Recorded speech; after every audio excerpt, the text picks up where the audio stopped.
नमस्कार, मी पंजाब डक 19 आणि 20 दरम्यान आणखी 3 दिवस राज्यात जोरदार पाऊस पडणार आहे.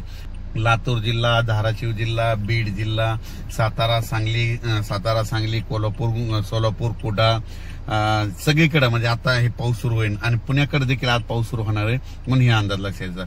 त्याच्यानंतर आता हे पाऊस सांगायचं झालं तर राज्यात सगळीकडे सुरू आहे, पण तुम्हाला सांगतो जास्त आता कुठं पडन. आता जास्त पडन आज संभाजीनगर जिल्ह्यामध्ये, त्याच्यानंतर जळगाव जिल्ह्यामध्ये, नंदुरबार जिल्ह्यामध्ये, धुळे जिल्ह्यामध्ये, नाशिककडे खूप पडणार आहे. त्याच्यानंतर नांदेड, हिंगोलीकडे देखील आज म्हणजे आता सध्या पाऊस आणि रात्री पडलेला देखील असं म्हणून हे लक्षात येतं. पण राज्यात सांगायचं झालं तर आणखी 3 दिवस पावसाचे म्हणून हे अंदाज लक्षात येतं. आजचा मात्र जरा जोराचा पाऊस पडणार आहे, रात्री आणखीन याची स्पीड वाढणार आहे म्हणून हे लक्षात येतं. दुपारनंतर एकदा पाऊस आणखीन परत काय होईल, थोडं एकदा ऊन पडेल आणि पुन्हा रात्रीच्या परत पावसाचं आगमन होईल म्हणून हे अंदाज लक्षात येतं. पण राज्याच्या शेतकऱ्याला सांगू इच्छितो की हा पाऊस असा का करायला, म्हणजे इतका अचानक इतका कमी वेळात जास्त कशामुळे पडायला. मी पहिल्यापासूनच म्हणलो होतं की प्रतीचं वाढतं तापमान ग्लोबल वॉर्मिंगमुळे काय झालं, या तापमानामध्ये वाढ व्हायली. तापमान वाढलं की गरमी वाढली की हवेचे कमी दाब तयार होतात, लगेच बाष्प खेचले जाते म्हणून महाराष्ट्रामध्ये पाऊस वाढायला आहे.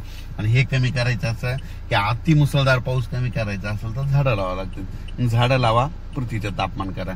पण शेतकऱ्याला सांगू इच्छितो की शेतकऱ्यासाठी आनंदाची बातमी, 21 ऑगस्ट पासून 21 ऑगस्ट, 22, 23, 24, 25 तारखेपर्यंत चांगला पाऊस कमी होणार आहे. पावसाचा जोर ओसरणार आहे. सूर्यदर्शन देखील होणार आहे.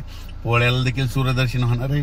फक्त काय असं आहे तुम्हाला सांगू इच्छितो, जर 21 तारखेला पाऊस उघडला तर कधी मध्ये काय होतं, ह्या त्या 5-6 दिवसामध्ये स्थानिक वातावरण तयार होऊन काय असतं, पाऊस पडतो म्हणून हे लक्षात घ्यायचं.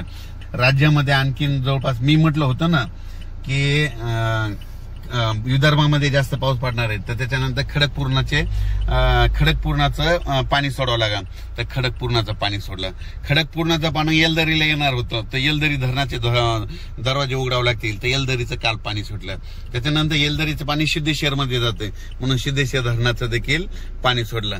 जायकवाडीचं देखील आता काय होणार आहे, समजा उद्याचा पाऊस म्हणजे आज 18चा पाऊस तुम्हाला सांगतो, 18 ऑगस्ट 19-20 नाशिक जिल्हा, धुळे जिल्हा, नंदुरबार जिल्हा, इगतपुरी, मुंबई म्हणजे ह्या 3 दिवसाचा, जळगाव, पुन्हा चाळीसगाव, यावल, रावेर म्हणजे सांगायचं झालं तर भुसावळ, हे सगळीकडे म्हणजे जळगाव जिल्ह्यामध्ये संपूर्ण तालुक्यामध्ये. मी म्हटलं होतं ना, थोडे शेतकऱ्यांना फक्त थांबा, तुमची पाण्याची टेबल ह्या 22 तारखेपर्यंत तुमच्या इकडून भरून जातील. तुमच्या जळगाव जिल्हा झालं, नंदुरबार झालं, धुळे जिल्हा झालं, 450 ते 500 मिलीमीटर ह्या 8 दिवसामध्ये पाऊस पडला असं मी सांगितलं होतं. तर मागच्या याच्यात झाला होता 178 मिलीमीटर पाऊस पडला होता, तर आता जवळपास 200-250 झाला असं.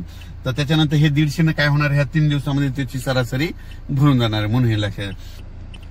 अचानक वातावरणात बदल झाला की लगेच उद्या एक मेसेज दिला जाईल. धन्यवाद.